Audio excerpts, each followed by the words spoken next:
Happy New Year, and welcome to this edition of Wanderlust. I'm Peggy Rosenthal, owner of Dream Vacations in Bella Vista.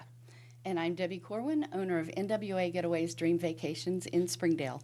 On today's show, we're going to continue with the COVID updates that we've been giving you over the past few months and telling you how that affects travel, as well as looking at some wonderful vacation options in beautiful Costa Rica. Keeping up with the ever-changing restrictions associated with the pandemic and travel is something that keeps us all challenged from day to day and has kept us challenged for the last 9 or 10 months. We will continue to bring you the latest information and the best sources we can think of. Right now there is a source at travel.state.gov that will give you information on entrance requirements to countries around the world. And we've found that very helpful as travel counselors in helping our passengers when they're preparing to travel. I think we have a slide that will show us what that looks like and give you the web address for that. But I'm interested, Peggy, it has all the countries. Can we look at one of those specifically? Yeah, absolutely. So Aruba, here's an example of Aruba. Entering Aruba, which is in the Caribbean, the Southern Caribbean. Aruba has been open for several months now, but Aruba does require a PCR negative COVID test within certain hours of arriving in the country. And if you don't have that, you will need to quarantine. You'll take a test when you arrive, and then you'll need to quarantine. And this information was updated as of a couple of days ago, so you want to continue to look at these slides or look at this website on many occasions to make sure you've got the most current information. There's also requirements for returning to the U.S. So if you travel outbound beyond the U.S. borders, be aware that there's requirements for coming back into the U.S. And up until just a couple of days ago, the most stringent requirement was coming out of the U.K. You had to have a negative test aboard a flight out of any place in the U.K. to come back to the U.S. because a new strain of the virus was detected in the U.K. As of yesterday, January 12th, that requirement has changed. In the next 2 weeks, effective on January 26th, any passenger coming back to the U.S. from a foreign country, regardless of citizenship, will have to have a negative COVID-19 test done in the destination within 3 days of returning to the U.S. That test can be a PCR test, it can be an antigen test, but it must be from a specific medically certified laboratory. And again, this is the latest information that just came out last night and will go into effect on January 26th. It's good that they're not making that effective immediately so that people have time to make changes to those travel plans. Exactly, and we're still collecting information as to how that will happen in destination because there are some resorts, for instance, that are offering testing on site. It will be at the cost of the traveler, the cost of the guest. There are other resorts that don't have that capability. Some countries are more prepared to conduct a lot of tests than other countries are. So we're still getting used to this information. It's less than 24 hours old, but we will continue to advise our clients, potential travelers, of what they might be able to expect if they choose to travel, because this certainly doesn't mean you can't travel, but you just need to be aware of what requirements are coming back in. Yes, and that's a great reason. I'll put a plug in to use a travel advisor to help keep up with that information and keep you advised on what you need to do. Yeah, let us help you navigate these waters. Yes. Passport service delays have been a concern for the last several months, also associated with the virus. So if you are planning to travel internationally, one, make sure that your passport expiration date is 6 months or longer from the date you're going to return to the U.S. That's not a requirement across the entire globe, Debbie, but it is a requirement in a lot of countries. So better safe than sorry. If your passport is not good for 6 months coming back, then start the process early. Even renewals are taking sometimes 8 and 10 weeks. So we've got a slide up there that shows you how to go through that process as well, how to make your application, how to make your payment, but start the process early.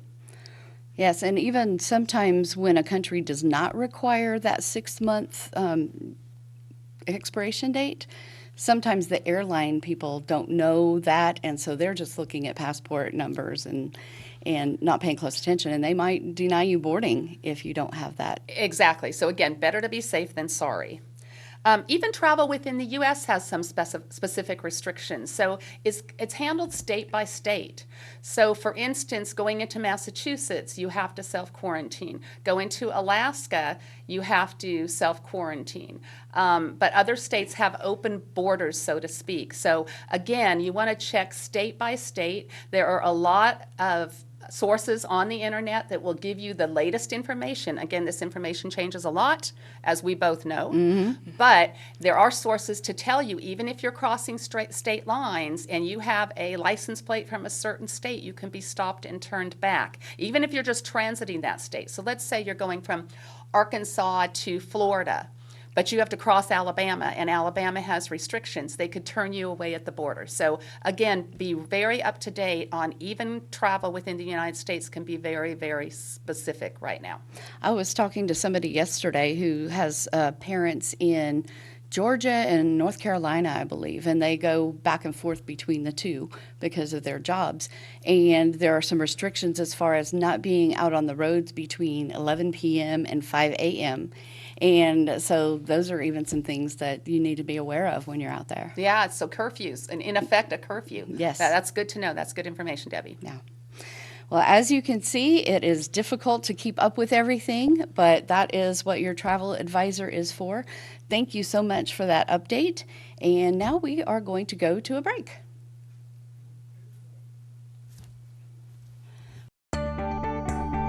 Bella Vista Community Television presents our sponsor appreciation. Audrey's Resale Boutique, located in Forest Hills. Find the perfect item for your home decor. Beautiful collections, quality clothing, and more. Make your dreams come true at Audrey's.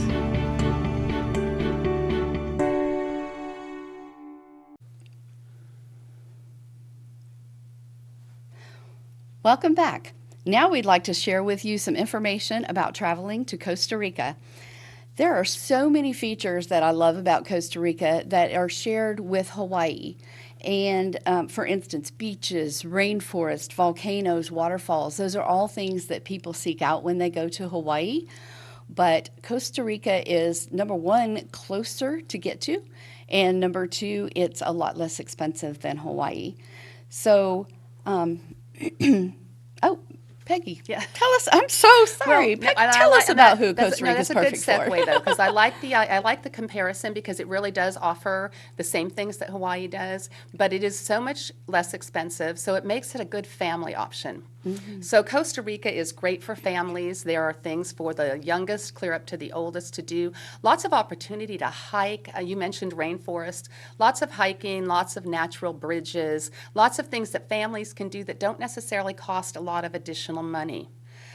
It's a romantic getaway. So again, comparing it to Hawaii, you've got beautiful scenery, you've got volcanoes, you've got the rainforest, you have lots of greenery, you've got fabulous beaches. Costa Rica touches both the Pacific Ocean and the Atlantic Ocean. So great romantic getaway for honeymooners or people celebrating their anniversaries. Solo travelers, Costa Rica is safe. There are a lot of young travelers that go to Costa Rica, a lot of hikers, a lot of bikers, and it offers you you can go into the city and get a lot of culture, but you can also go to the beaches and other areas in the country and feel very, very safe. So for solo travelers, really, really good option. They even have a lot of hostels in Costa Rica, so that'll cut down on accommodation costs.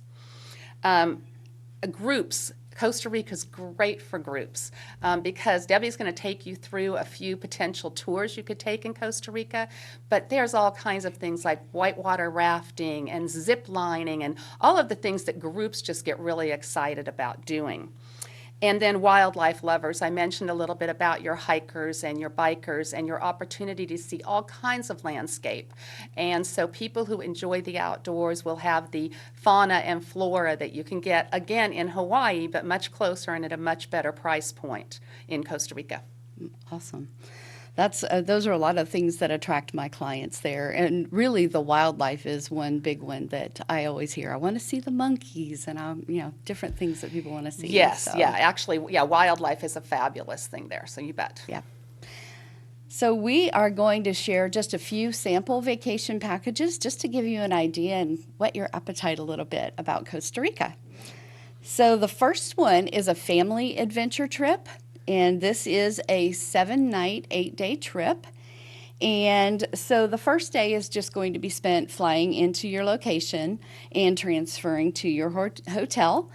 This one in particular, day one, you will transfer to the Arenal volcano region, and you will have opportunities while you are there to tour around the volcano, to spend some time just enjoying that natural phenomenon.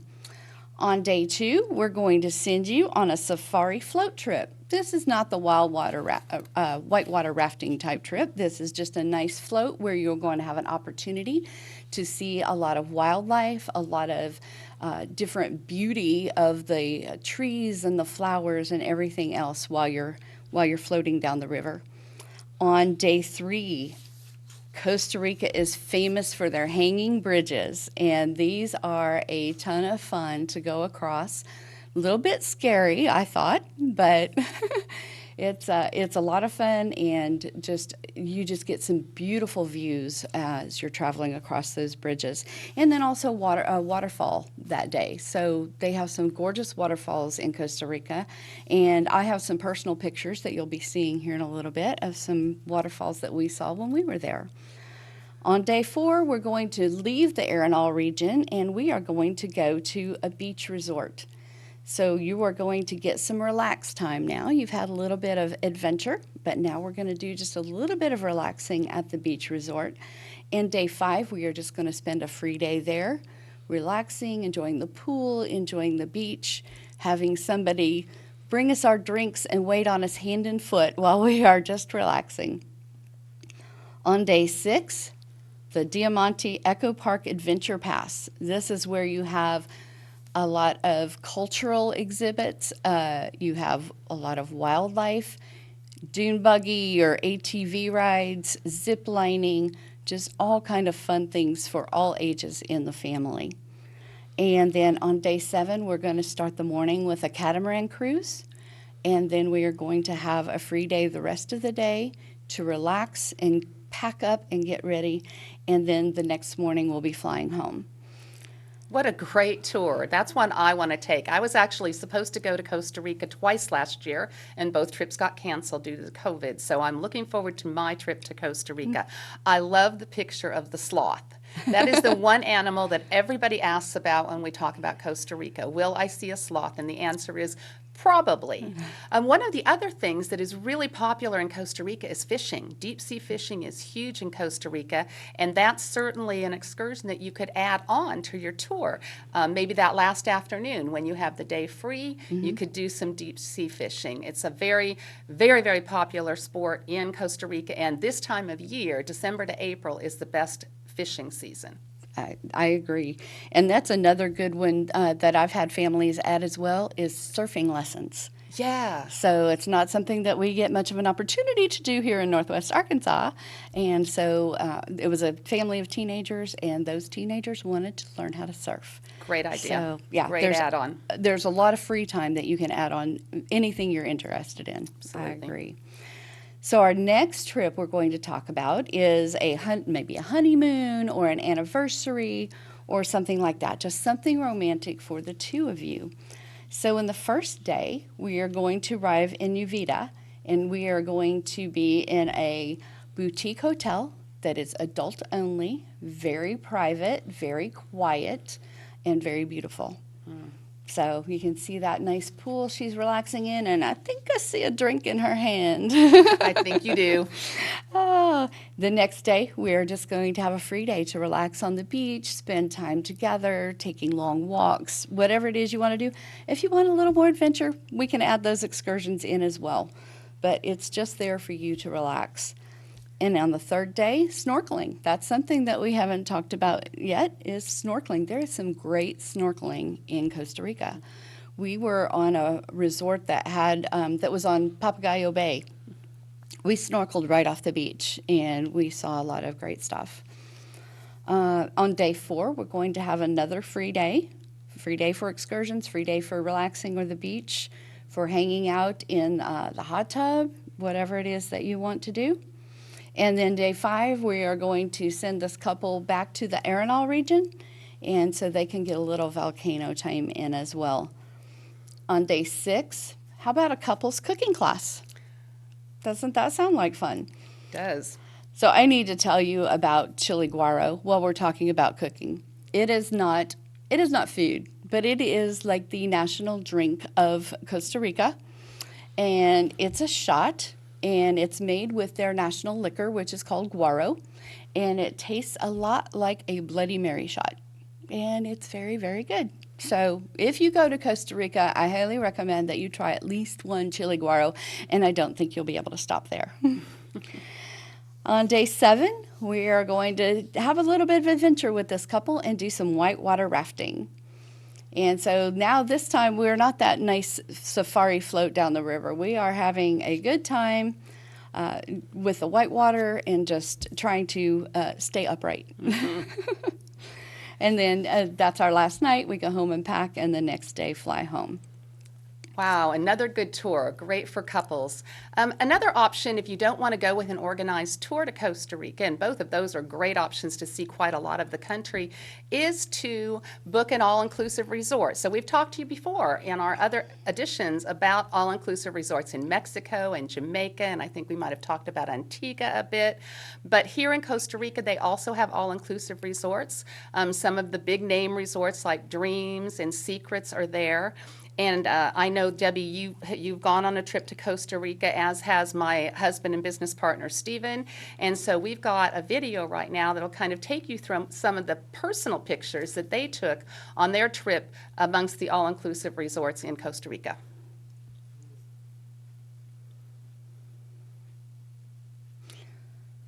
So I know some of these, by the way, we did not travel together, her husband and I. I'm glad you clarified yes, that. I thought it might bear saying.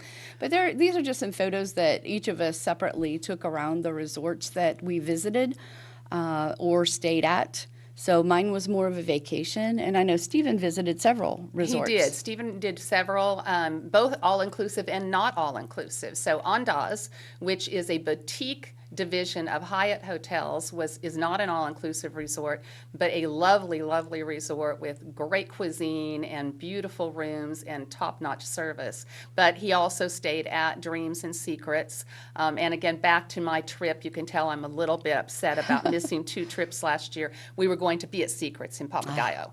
So very disappointed that we didn't get to go there. But just the food is great. All-inclusive offerings are great. There are also some treehouse resorts in Costa Rica. Yes. So again, back to your more adventuresome travelers, that's an option. How fun would that be to stay in a treehouse in Costa Rica? I know, that sounds awesome. I want to do that for sure. So we also have a few pictures that are coming up that are from a day excursion that we did in Costa Rica. So when we went with another couple, and we did a full day off-site. So we went ziplining first, and after that, I believe the next thing was horseback riding. Then we went to a absolutely delicious Costa Rican lunch. That was some of the best food that I've ever had.